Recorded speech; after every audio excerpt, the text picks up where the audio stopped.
tengan todos ustedes bienvenidos a un programa más de psicoterapia transpersonal, un paradigma nuevo en tu vida, a través del www.radioinpo.com.mx, Radio Impo del Instituto Mexicano de Psico-Oncología, la maestra Ana María Rico Cárdenas y por supuesto el conocimiento del doctor Marco Antonio Paul Scott. Adelante, excelente programa. Buenas tardes, doctor. ¿Cómo le fue el fin de semana? Muy bien, disfrutando las fiestas tradicionales que se conmemoran en nuestro pueblo a partir del 26 de octubre y que culminan el 2 de noviembre y que al cual no le hicimos mención en el programa pasado, pero qué importantes son nuestras tradiciones y claro, permeada por el Halloween, una festividad más bien anglosajona, cuyo origen todavía se remonta más atrás y que es interesante. En muchos lugares no es como muy bien recibida, aunque creo que llegó para quedarse desde hace mucho tiempo y creo que a los jóvenes y a los adolescentes les encanta, y también a uno que otro que ya está más cascadito, también le entran con mucho gusto por esta cuestión del disfraz y este tipo de cuestiones. En mi caso, disfrutando mucho las tradiciones de la delegación donde vivo, que es la delegación Tláhuac, y que incluso... ¿Desde el 26 hasta el 2? Sí, es una serie de festividades que traen consigo la preparación de las tumbas y el recibimiento de muertos por condiciones específicas, no la general, claro, sabiendo que el día primero corresponde a Todos Santos, a los niños, y el día segundo a los adultos, pero las preparaciones y las llegadas se dan desde antes, y esto genera, poca gente lo festeja o lo conmemora, mejor dicho. Sin embargo, es interesante. Por ejemplo, el día primero para amanecer segundo en Santa Catarina Tláhuac hay un carnaval que sale de cerca del centro hasta llegar y que culmina en el panteón. A las 12 de la noche van pasando enfrente de la casa y hay que salir. Sus vestuarios. Regularmente vestidos de calaveras, es lo que ha predominado y lo que predomina, vestidos de calaveras, con la tambora a un lado, baile y baile, harta cerveza, harto aguardiente, harto alcohol. Y ya cuando llegan al panteón ya van muertos, pero de la borrachera que se traen uno que otro. ¿Y en el panteón hacen más festividad? No en Santa Catarina. En Santa Catarina llegan al panteón y se empiezan a disolver, pero tenemos a un lado el pueblo de San Francisco Tlaltenco, donde sí hay una conmemoración y muy interesante, y incluso toda la noche, como sucede con Mixqui y con otros pueblos en Tláhuac. Qué interesante, doctor. Y como usted dice, toda la mezcla que se va haciendo de nuestras tradiciones con las tradiciones de otros países, como esta del Halloween. Sí, en el caso de nosotros es común ver a niños pidiendo calaverita, que es una tradición nuestra, con vestidos con algún disfraz de algún monstruo.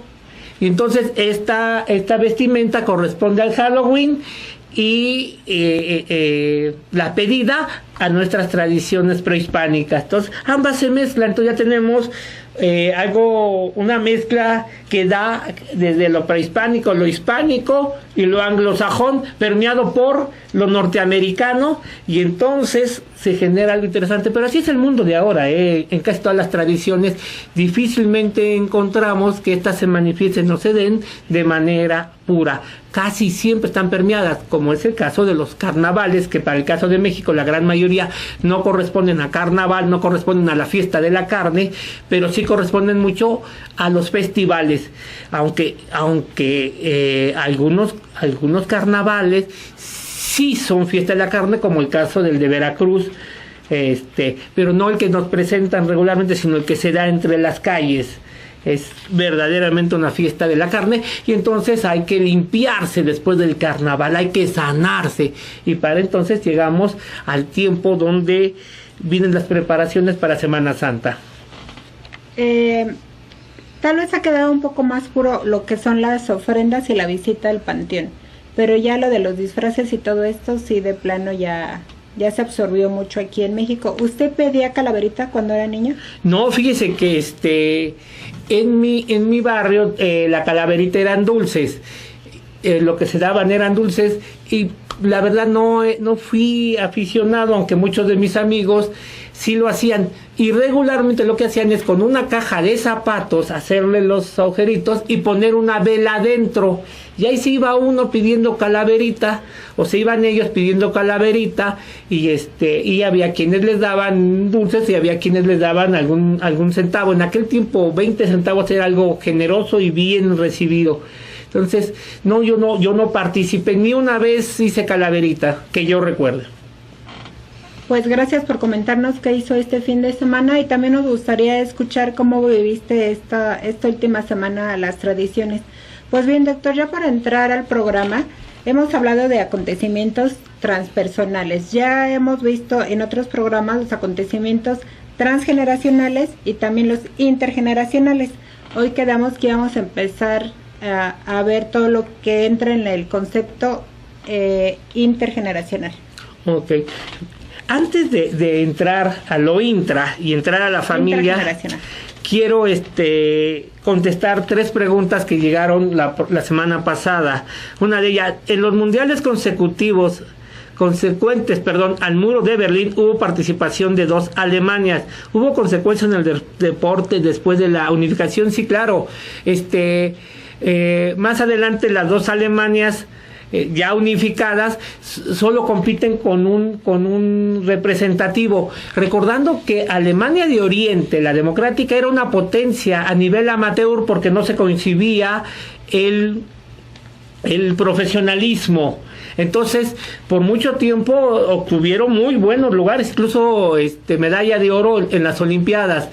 Y por el otro lado, en campeonatos mundiales estaba la Alemania occidental, la federal.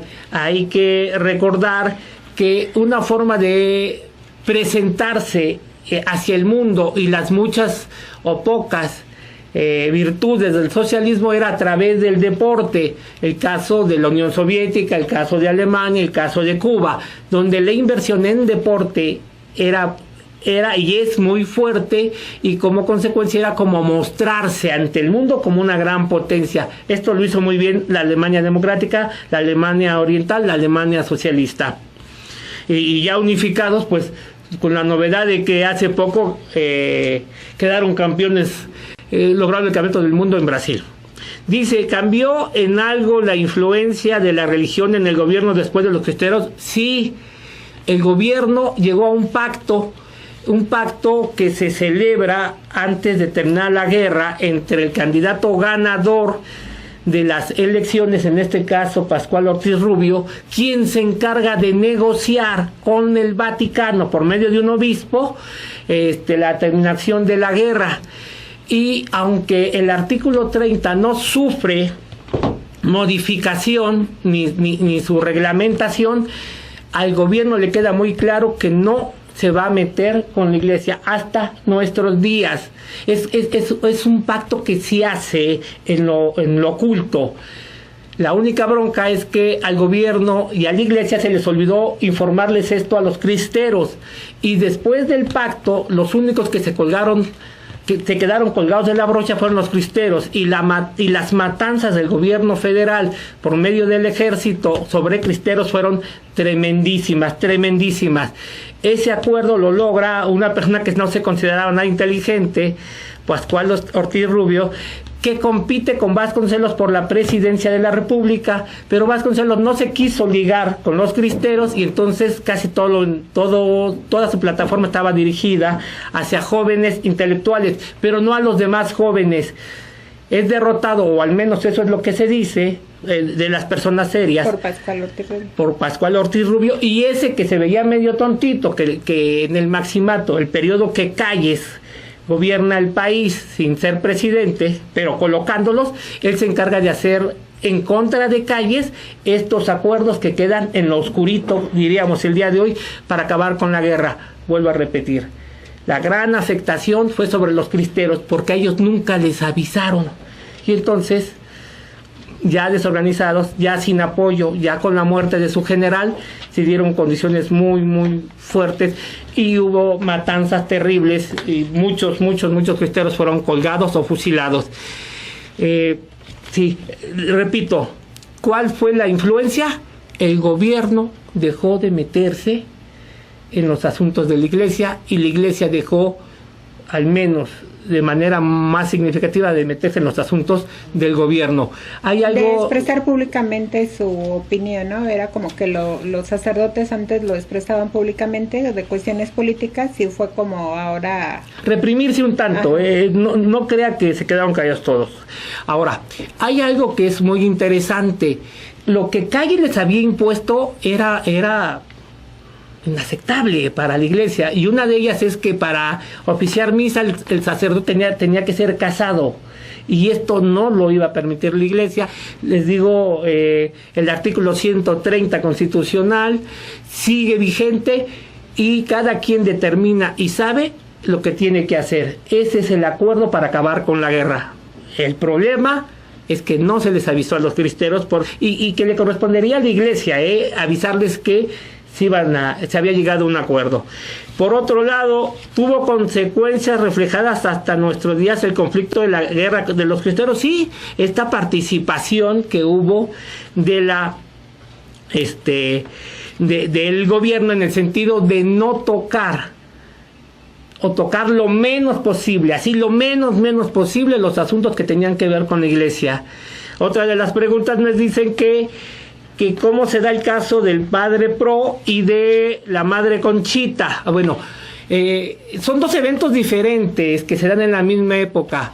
El que había ganado la presidencia, que a veces dice presidente electo, no era presidente electo, había ganado la presidencia y no era electo porque la Cámara de Diputados no había dictaminado que la elección era legal. Entonces, pero sí había obtenido el mayor número de votos.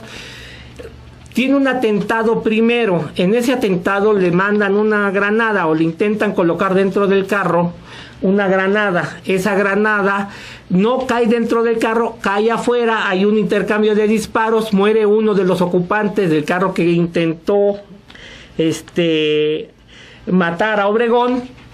Empieza una investigación y aparece por ahí que el dueño del carro era el hermano del padre Pro, si no mal recuerdo, de nombre Humberto Pro. Detienen a Humberto Pro, detienen a un obrero y detienen a José Agustín Pro, que es el hermano de Humberto Pro. Sin juicio, sin nada, los fusilan a los tres. Recordemos que en México existe un organismo muy fuerte de defensa de derechos humanos llamado Padre Pro. Es en honor a él porque él no tuvo juicio. En calientito Calles dijo hay que fusilarlos y los fusilaron. Este es el primero. En el segundo atentado, después averigüen, ¿no? ¿Cómo? Sí. Si Calles era un criminal, a veces se quiere comparar a Calles con Obregón. Yo creo que Obregón no era de la calaña de Calles. Era más inteligente Obregón, por mucho más inteligente. Obviamente, es el general victorioso de la Revolución Mexicana. En el segundo, hay una madre que se encarga de convencer al futuro asesino, que es la madre Conchita. Me estoy refiriendo a convencer a León Toral, y le dice lo que hoy dice el Estado Islámico a sus seguidores. Le promete el cielo directo. ¿La madre se lo prometió? Sí, se lo promete, así muy fundamentalista. Se lo promete, es más, le dice: te va a estar recibiendo San Pedro, pero tú vas directo a la diestra del Señor. Lo convence. Y que era un caricaturista, se acerca a Obregón bajo el esquema de la caricatura, y cuando está ahí, lo asesina. En la investigación sale a relucir la madre Conchita y ella es condenada a muerte. Los juicios de León Toral se llevan a cabo y es condenado... la madre Conchita es condenada a 20 años de prisión, hasta donde recuerdo. Y León Toral, en los juicios, es condenado a ser fusilado y es fusilado. Entonces, son dos eventos separados. Uno es el atentado fallido y el otro es el atentado consumado. Nada más que los grupos católicos de la Ciudad de México no sabían algo, que Obregón ya estaba negociando la paz. Entonces, como no lo sabían, pensaban que el gran enemigo era Obregón, cuando Obregón lo que ya buscaba era pacificar el país, porque a él le interesaba un país pacificado, no un país en guerra. Con su muerte esto no se da, iniciamos el periodo del maximato y ya le corresponderá esto a Pascual Ortiz Rubio. Entonces, ¿cuál es la gran influencia o los consecuentes de la guerra de los cristeros? Es que el Estado no toca a la Iglesia y la Iglesia procura no participar en cuestiones políticas. Cuestión que digo, en términos generales, se cumple. Sobre todo el Estado, no tocar a la Iglesia, a pesar de que de lo que ha sucedido con varias tropelías, no solo de la Iglesia Católica, sino de las otras iglesias, pero el compromiso era con la Iglesia Católica. Se aprendió que cuando se meten con cuestiones religiosas, hay un consecuente, y ese consecuente fue una guerra civil, muy grande, donde mueren 250,000 muertos aproximadamente, de acuerdo a Jan Meyer, y en base a eso, cada quien por su camino. Doctor, tenemos otros comentarios, dice Suset Valviesco de Toluca, Lerma: festejamos a los muertos comiendo con ellos en sus tumbas, y es ahí donde se ponen las ofrendas, no en las casas, en el caso de ellos. Sí, y tiene toda la razón. En términos generales, la mayoría de las tradiciones es en el panteón. En términos generales, no en todas. Hay particularidades.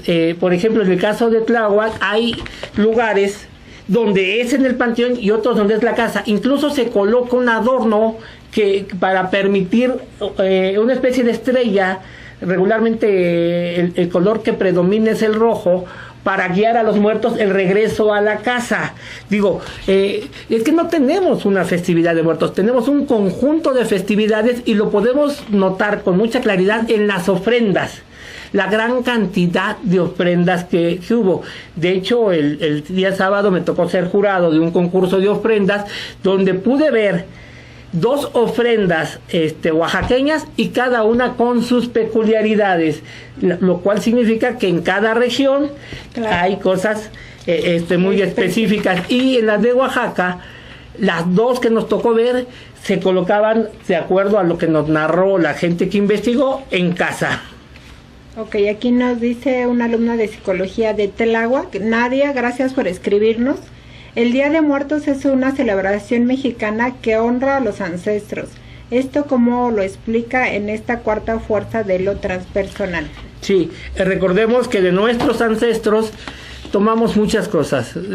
Algunas las vamos a hablar dentro de este programa, pero hay 2 que nos son muy interesantes, y una son las herencias familiares. Dentro de las herencias familiares, donde están los mandatos, están este tipo de celebraciones. Son fundamentales para ser parte de la familia, o para podernos identificar como parte de la familia.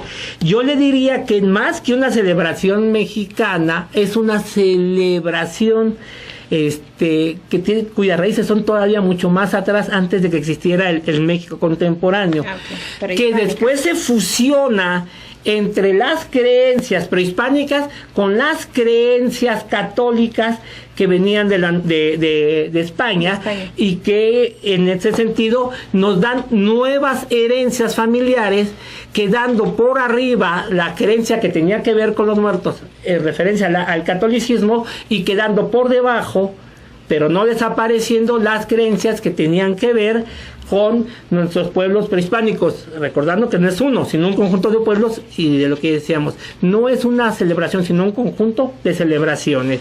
Pero estoy totalmente de acuerdo. Y Violeta nos comenta también algo que también sucede. En la actualidad se ha perdido la colocación de ofrendas en México por seguir tradiciones de otros países. Así es, y quiero decirte, Violeta, que esto va a está tendiendo a que se convierta en una tradición ya mexicana, si no es que ya lo es, porque ya son muchos los mexicanos que celebran muertos, pero también celebran Halloween.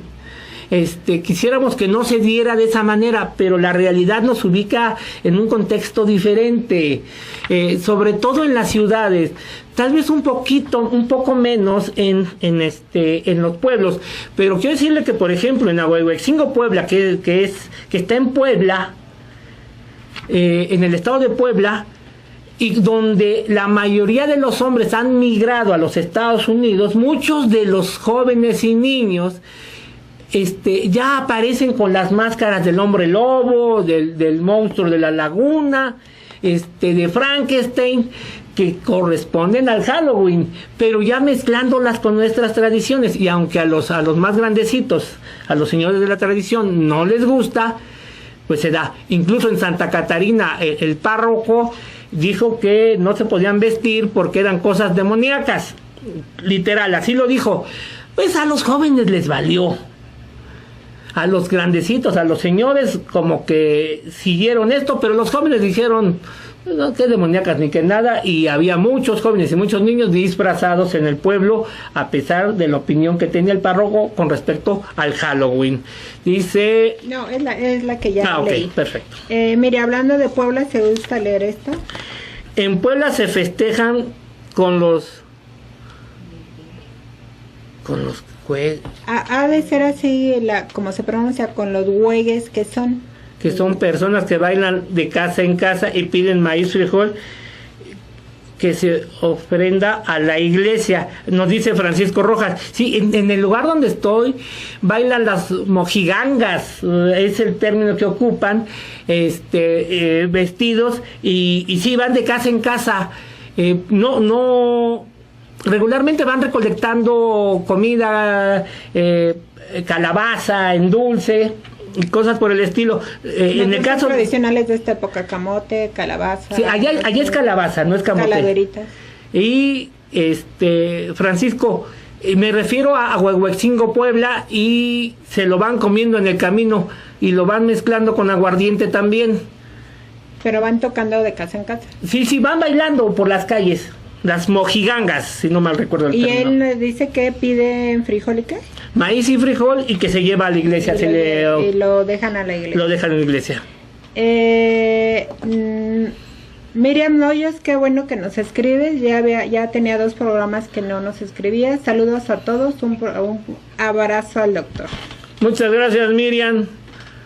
Gracias por estar atenta al programa.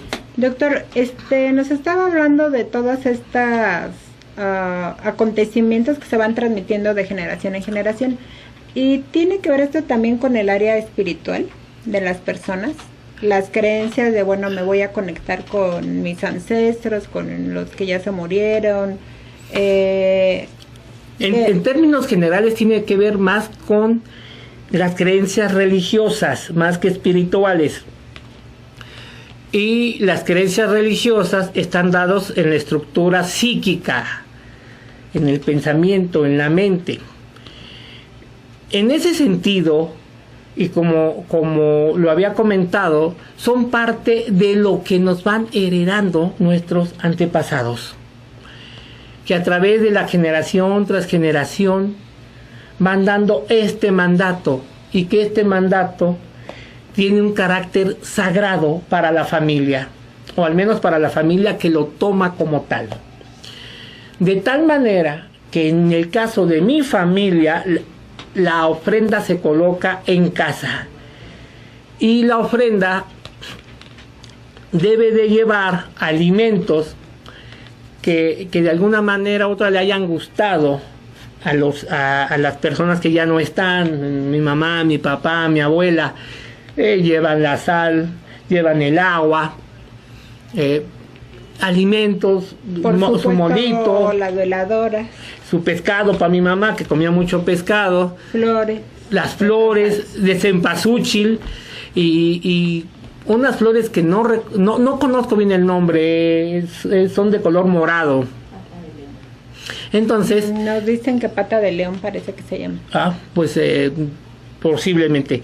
Y se colocan los retratos. Este año, por un descuido, donde estaba la ofrenda había otros retratos, y entonces cuando llego y veo los otros retratos y que no han colocado los retratos de mis antepasados, les digo, quiten esos retratos, porque estos retratos son de personas vivas y esta ofrenda es de personas muertas. Entonces ya me encargué de quitarlos. Esto que hice es mi creencia con respecto a un mandato que yo tengo a través de herencias familiares dado por mis antepasados, y colocar los retratos de los que ya no están, que en este caso son los de por parte de mi esposa y por parte mía, y quitando los de personas que sí están. Entonces lo tenemos muy clavado, prácticamente lo hacemos de manera inconsciente y pocas veces aterrizamos por qué lo hacemos. Son mandatos, son la parte sagrada de la cual para ser parte de la familia se tienen que seguir y van a ir de generación en generación. En la psicoterapia transpersonal esto es fundamental, el respeto y conciencia de qué mandatos están en mi vida. Ahorita estamos hablando de la celebración de Días de Muertos, pero hay otras creencias que deben de ser cuestionadas no por el terapeuta, sino por el paciente, y para cuestionarlas tiene que hacerlas consciente de la forma en que funcionamos. Por ejemplo, un paciente que llega conmigo, que ha tenido 4 experiencias matrimoniales, donde él dice que ha fracasado, cuando empezamos a analizar, encontramos que las 4 son enfermeras. Y que de esas enfermeras, las 4 son del ISSSTE.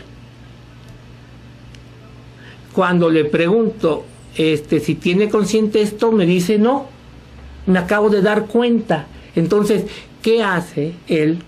Más que buscar una persona con quien estar y llevar una relación, un proyecto de vida hacia adelante, por el tiempo que pueda o no durar, que eso es lo de menos, sino que él necesita que las mujeres de las que se enamora sean enfermeras, obviamente vistan de blanco y sean del ISSSTE.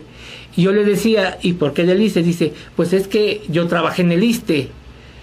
Y yo le decía, entonces, si es enfermera, pero es del seguro, lo que él me dice es, nunca lo había pensado porque tengo muchas amigas enfermeras del Seguro Social, muchas de ellas me atraen, me gustan, pero siempre voy con las del ISSSTE. Entonces, ahí hay una creencia que se ha formado.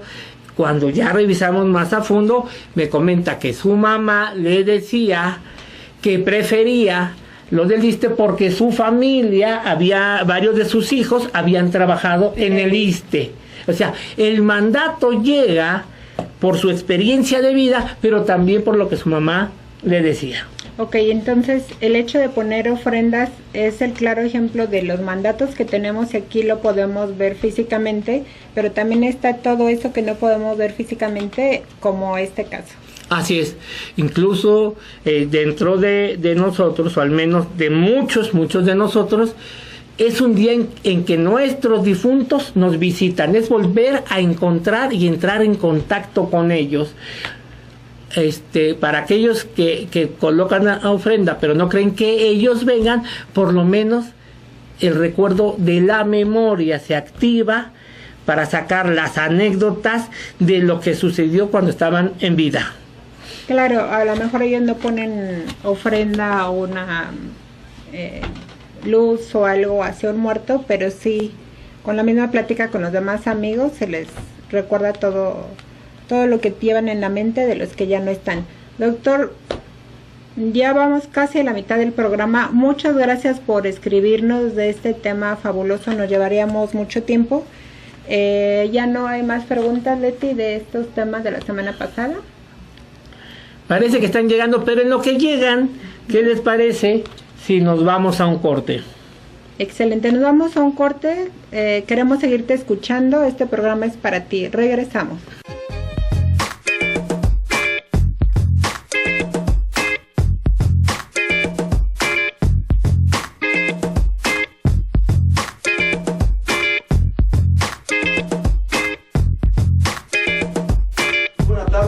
regreso y vamos directamente con la frase de esta tarde, y la frase dice así: el hombre es totalmente responsable de su naturaleza y elecciones.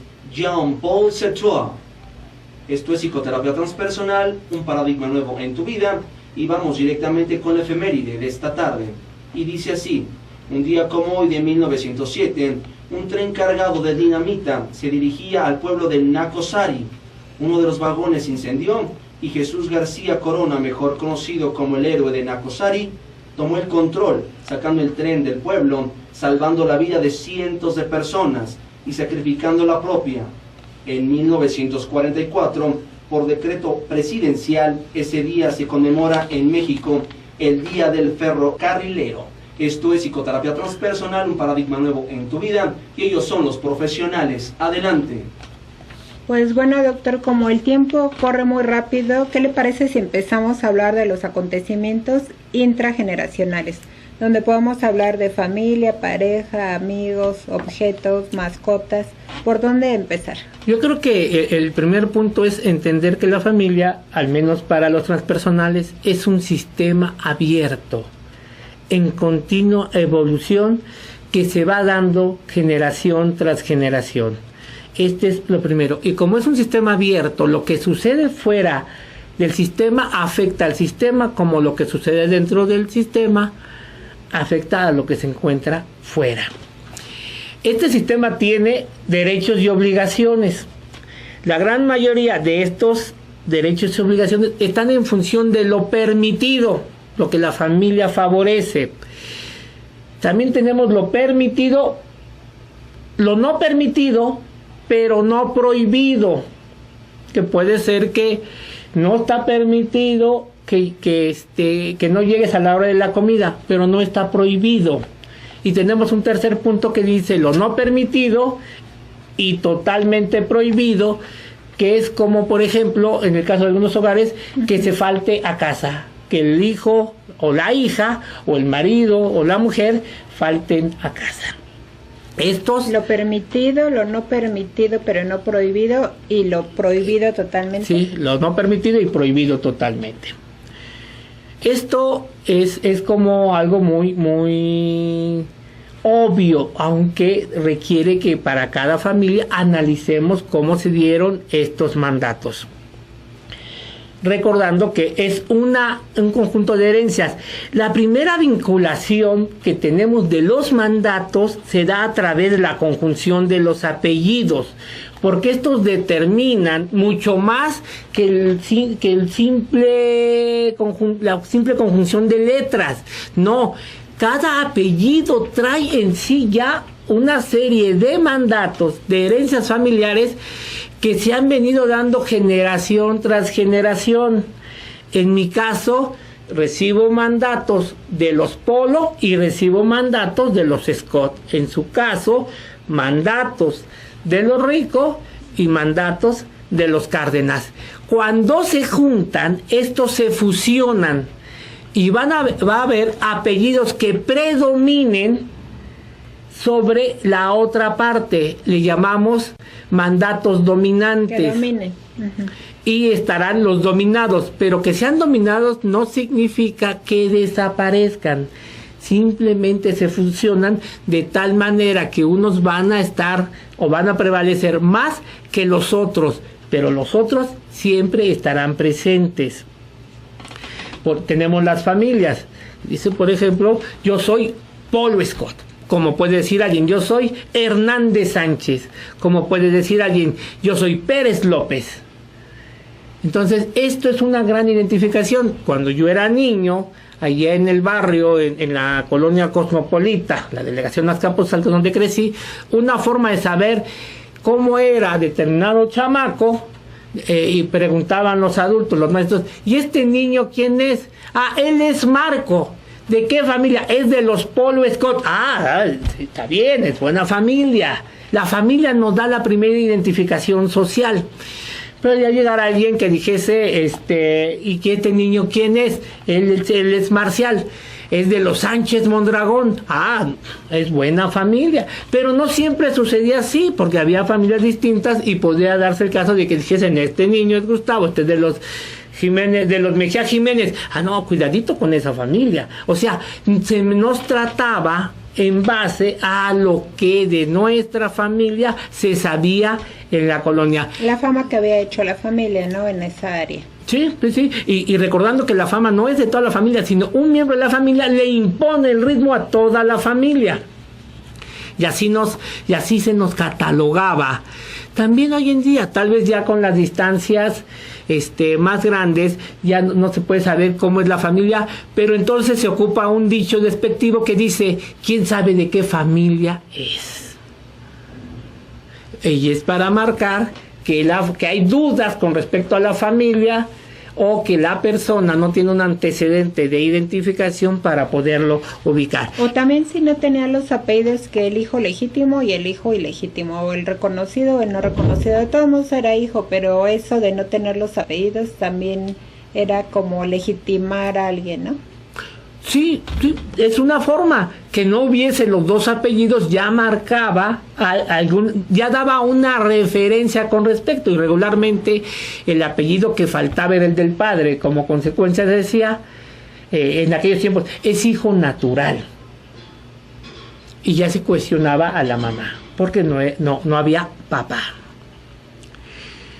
Por otro lado, otras de las cuestiones que son fundamentales en la familia, tiene que ver que la familia, a través de los antepasados, considera que hay figuras relevantes a quien parecerse, pero también hay figuras relevantes que no deben de ser mencionadas ni tocadas, y no hay que parecerse a esas partes de la familia. Por ejemplo, puede ser que al niño le digan, es toda la cara del abuelo, pero el abuelo está colocado en un nicho, es alguien a quien se le considera como ejemplar, es igualito a mi papá, dice el padre, y como tal empieza a tener esta identificación proyectiva con respecto a lo que se consideran las cualidades, en este caso del abuelo. Pero ¿qué tal si esta persona, este antepasado, no es una persona de la cual se quiera hablar? Porque hizo tropelías, porque está en esta persona hay secretos que lastiman, que laceran, que duelen a la familia, que causan vergüenza, y entonces a ese no se menciona, ni tampoco se va a querer que nadie se parezca.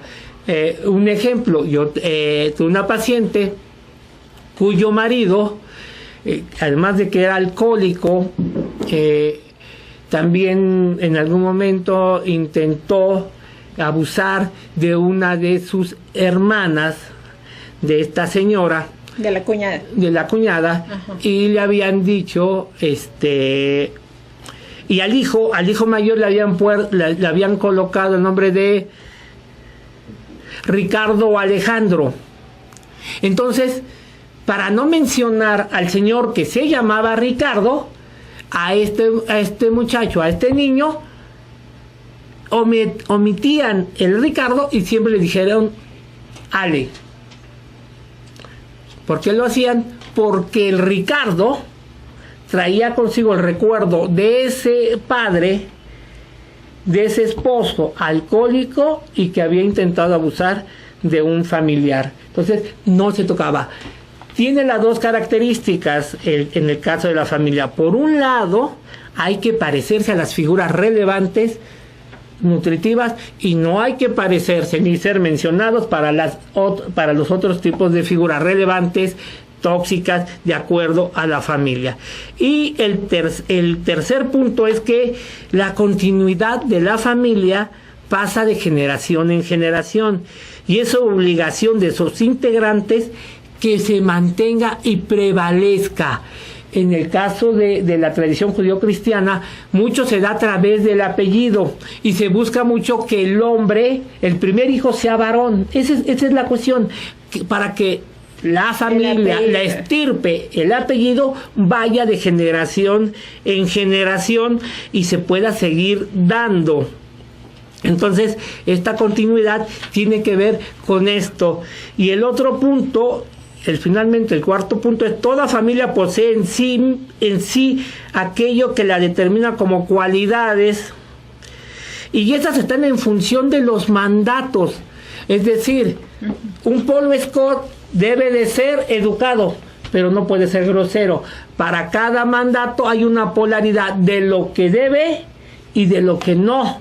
Entonces, en ese sentido se van a ir dando las cosas. Mire, aquí tengo un ejemplo de esto. Nos dice Luis Morales, gracias por escribirnos: en mi pueblo todavía se conocen a los Pacheco como grandes católicos, ya que son ellos los que año tras año cooperan con mucho para la fiesta patronal. O sea, se ha pasado toda esta herencia de generación en generación, y esa familia es completamente identificada como los que organizan todo esto. Así es. Y Mireya dice: se puede decir que los apellidos eran muy importantes para conformar una nueva familia. Sí. No sé si ya pregunta, pero sí, tanto que hay así como la broma, que no lo fue tanto en su tiempo, de que no era lo mismo casarse con una Hernández Sánchez que casarse con una Limantur. Vamos, hay un programa que no mucho vi una repetición de él. El programa es de Ortiz de Pinedo, de una familia de 10 integrantes, y en alguno de los episodios aparece alguien que dice: pues son los López, sí, pero los López son cualquiera, se pidan Limantur por fuera.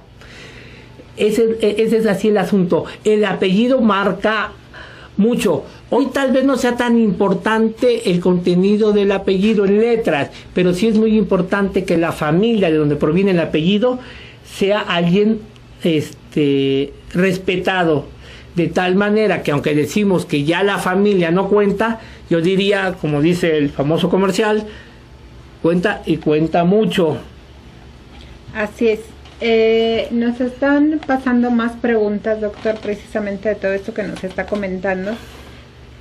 De estos acontecimientos intrageneracionales, tenemos familia, pareja, amistades, personas. Hoy concretamente estamos hablando de la familia. Tiene que ver también el número de como de generaciones, de cuántas generaciones estaríamos hablando. Regularmente para el trabajo psicoterapéutico hablamos de 3 generaciones, que sería los abuelos, los padres y el paciente. En otras corrientes, por ejemplo, en los psicogenealogistas, hablan hasta de 7 generaciones. Hay algo que sucede, por ejemplo, para la ciudad. Es complicado rebasar la 4ª o 5ª generación, porque no se tiene el conocimiento de los antepasados, de más allá de 3 o 4 generaciones, y como consecuencia hay muy poca información, salvo en lugares muy rurales y en lugares donde el pueblo sea muy antiguo, no haya crecido a nivel de ciudad y se mantenga cierto registro.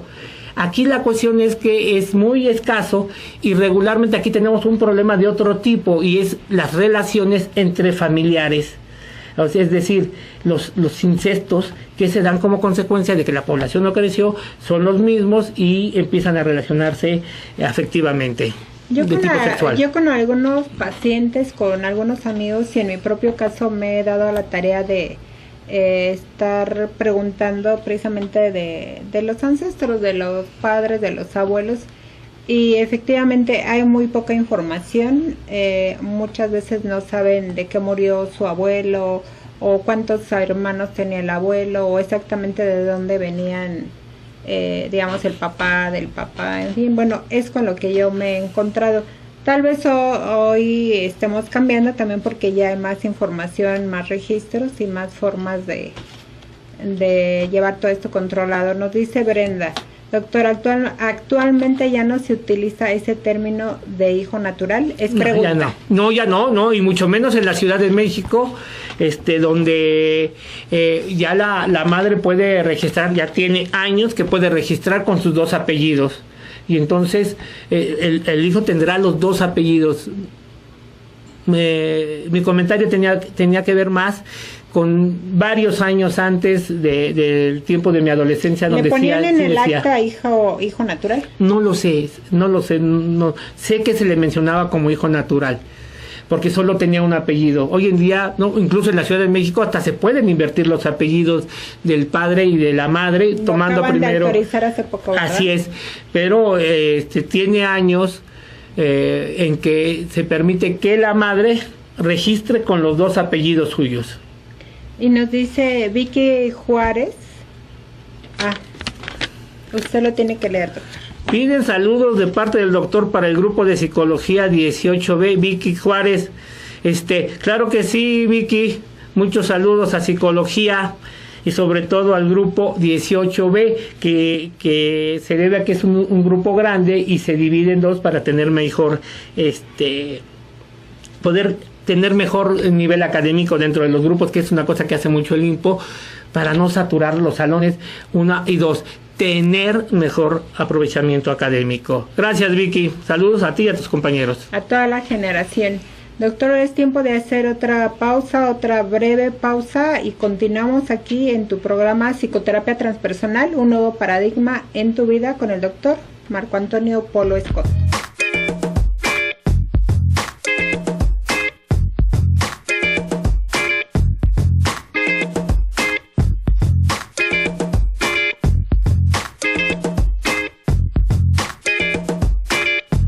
Estamos de regreso en este tu programa Psicoterapia Transpersonal, un paradigma nuevo en tu vida.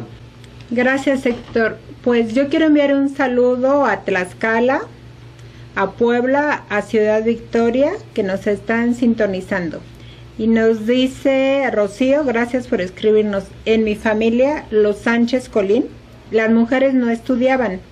Entonces costó mucho el modificar que mis primas y hermanas pudiesen estudiar una carrera universitaria. Muy bien. Nos llega de Belén: en la ofrenda que coloco en mi casa, en primer lugar pongo la fotografía de mi papá, y por jerarquía mis abuelos, y luego mis tíos y primos. Sí, esto sería, Belén, si buscamos el origen, posiblemente encontremos una herencia familiar donde la jerarquía para la ofrenda esté en función de lo que determina la familia, sí. Y digo, como una posibilidad, porque no conocemos más allá de esto. Bueno, también es importante saber que cada familia posee a sí mismo características que le son propias. Y una de las características primeras tiene que ver que los miembros de la familia, todos los que son considerados como miembros de la familia, poseen un carácter sagrado. Es decir, la familia hacia adentro se puede destruir, pero que nadie de afuera intente atacar a algún miembro de la familia, porque si no, entonces la familia invoca el carácter sagrado y se unen en contra del agresor externo. Es común que la relación de la familia mejore después de un acontecimiento donde se suscitó que alguien de afuera atacara o se pensase que atacó a alguien que es miembro de la familia. En la familia, las relaciones familiares se dan vía el intercambio afectivo, es decir, entre más afecto haya hacia un miembro de la familia, mayor importancia y nivel jerárquico posee. En términos generales, mucho de esto está dado en función de los padres, o de los abuelos, o de los hijos menores, de tal manera que en donde haya más afectividad o hacia el miembro de la familia, que haya mayor afectividad, tendrá mayor importancia. Y esto es muy, muy importante desde la psicoterapia, porque si se llega a presentar que alguien de la familia enferma y a partir de ahí la vinculación afectiva hacia ese miembro se vuelve más fuerte, más intensa, él marcará el ritmo en el que se mueve la familia, porque además el ritmo de la familia no lo impone el líder. Desde lo transpersonal lo impone a quien se le dedique más tiempo, y este afecto no siempre tiene que ser nutritivo, pudiendo darse el caso de los afectos tóxicos, como el caso de los adictos. Un ejemplo sencillo es que si hay un miembro de la familia que es alcohólico, por ejemplo un hijo, este va a marcar el ritmo en el cual se va a mover la familia. Se le dedica mucho tiempo a ver en dónde está, qué hora llegó, qué está haciendo, a ver si no chocó, si no pierde el trabajo. Exactamente. Todos están atentos. Va a causar que se consuma mucha más energía, sobre todo si no llega a casa o se extravía por días por andar en la parranda o andar en la fiesta. Entonces, la familia se mueve por el miembro donde esté depositado la mayoría de los afectos y no por la visión tradicional del líder. Es el miembro dominante quien se encarga de marcar el ritmo por el cual funciona la familia. Recordando que cuando encontramos un miembro dominante adicto, regularmente nos habla de una familia adicta. O sea, no solamente este miembro, sino los demás miembros de la familia se vuelven o se consideran como adictos.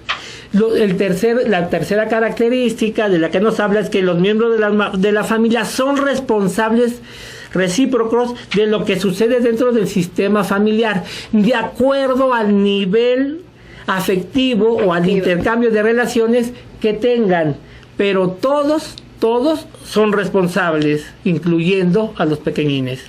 Aquí estaríamos hablando también de familias del mismo sexo. Sí,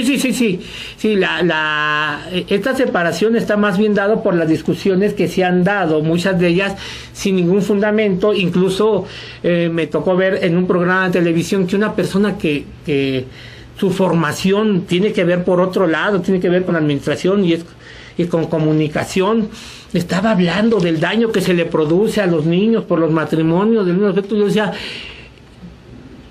¿de dónde lo saca? Y ya después decía que él aconsejaba a familias porque desde sus creencias, pues él era una especie de consejero matrimonial de corte católico. Entonces decía, sí, pero esto, o sea, tu opinión que tú viertes y que siguen otros, pues no tiene ningún fundamento de tipo psicológico y mucho menos psicoterapéutico. Entonces, la discusión se da, en el sentido de lo que usted comenta, se da por lo que gente como él y otros han hablado. Las familias no se dan por género. Las familias se dan, en primera instancia, porque hay una atracción. Se dan porque hay unos mandatos, herencias familiares que dicen que tienen las cualidades que yo tengo moldeadas dentro de mí, de acuerdo a lo que es adecuado. Se encuentra en la misma frecuencia y en un momento dado decidimos compartir un proyecto de vida en común que nos lleva a consolidar la unión que va a derivar en primera instancia en una pareja y posteriormente en una familia. Y entonces aquí el género no da ni más ni menos. Ahora, que si las familias del mismo género son mejores que las otras, no, yo creo que son familia. O sea, no podemos generalizar, o que las familias de géneros diferentes son mejores, no, o son peores, no. Esto ya depende de una situación para la cual, para cada caso, tendremos que hacer un análisis de la familia, en tanto esto se pudiera realizar, y que es muy complicado. Además, también hace falta todavía muchos estudios serios acerca de esto, ¿no? Sí, es que la discusión no tiene que ver con estudios. Si la discusión tuviera que ver con estudios, ya se hubieran hecho y se hubiera solucionado. La discusión tiene que ver con fanatismo. Y específicamente, así como en el tiempo de los cristeros, de una liga que deriva desde allá, que tiene que ver con la liga de la defensa de las buenas tradiciones y costumbres de la familia, y específicamente no de los católicos, sino de un grupo específico de católicos, porque la gran mayoría de este país son de creencia católica y ellos tienen opiniones diversas. Es un grupito de las buenas costumbres, así como sucedía antes, aquellos que leían el manual de Carreño, aquellos de la liga, de las que ya hablamos en algún momento, pero son, afortunadamente, gracias a Dios, los menos, pero cuyo peso es fuerte por el poder económico que muchos de ellos poseen, recordando que a veces el Estado y como consecuencia de la lucha cristera no se mete con ellos para que digan cosas a las cuales no tienen, desde mi punto de vista, el conocimiento suficiente. Y obviamente esa es una opinión más que personal, es opinión totalmente personal, y seguro que ellos dirán que yo no tengo fundamento para decir lo que estoy diciendo. Doctor, estamos hablando de acontecimientos intrageneracionales de la familia, pero esta familia, ¿desde cuándo nos empieza a heredar, a afectar, a conformar? ¿Desde el día que nacimos o desde la gestación? Y yo por mucho tiempo lo tomé como el nacimiento. Sin embargo, hoy las evidencias que tenemos me dice que no tiene que ver con el nacimiento, o no es el nacimiento el punto de inicio, sino la gestación. Y entonces cada vez estoy más convencido que es la gestación, porque el tiempo en el cual se produce o dura el embarazo debe de ser tomado en cuenta. Porque la madre está viviendo una serie de emociones y una serie de circunstancias que seguramente le está transmitiendo al bebé. Sí, la madre y la familia. O sea, no solamente lo que le sucede a la madre, sino lo que está sucediendo en la familia que ya está. Si no es la familia con el padre por alguna situación, es la familia donde habita la madre. Bueno, la familia y también en la sociedad, doctor. Totalmente, recordando el segundo postulado de la psicoterapia transpersonal, que dice que el todo afecta a cada una de sus partes, cada una de sus partes afecta el todo. La familia afecta a sus miembros, los miembros afectan a la familia afecta a la comunidad, como la comunidad afecta a la familia afecta a la sociedad afecta a la comunidad, de tal manera que por deducción la sociedad afecta al miembro de la familia, como el miembro de la familia afecta a la sociedad en mayor o menor intensidad. Y entonces este miembro tiene en su vientre a alguien que se está formando y ya desde ahí lo está afectando.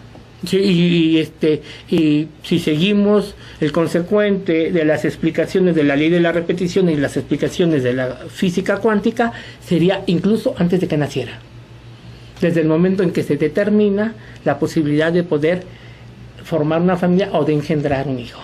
Okay. Y eso muchas veces es antes, salvo las calenturas que se llegan a dar, pero entonces lo que se está depositando es parte de la calentura. Ok, doctor, pues ya llegamos a la recta final de este programa. ¿Algo que le quiera decir a todos los que están allá detrás del cristal? Bueno, la invitación para que nos acompañen en el siguiente programa, y que vamos a estar atentos a los mensajes que nos sigan llegando, y vamos a seguir hablando de la familia, y también invitarlos a leer el libro, uno de los libros que ponemos a su disposición, que es el libro de los acontecimientos transpersonales, que el autor, por supuesto, es el doctor Marco Antonio Polo Scott, y que de una manera sencilla aclara esto o parte de esto de lo que hemos venido hablando. Entonces, la invitación, y espero recibir sus mensajes y escucharlos la próxima semana. Gracias, doctor, y yo solo quiero recordarles que en mayo próximo tenemos el tercer congreso de psicoterapia transpersonal. No se lo pierdan, ya hay grandes descuentos por estas fechas, ya está todo en la página. Que tengan una feliz semana, bye bye. Hasta luego. Gracias a todo el staff. Hasta luego.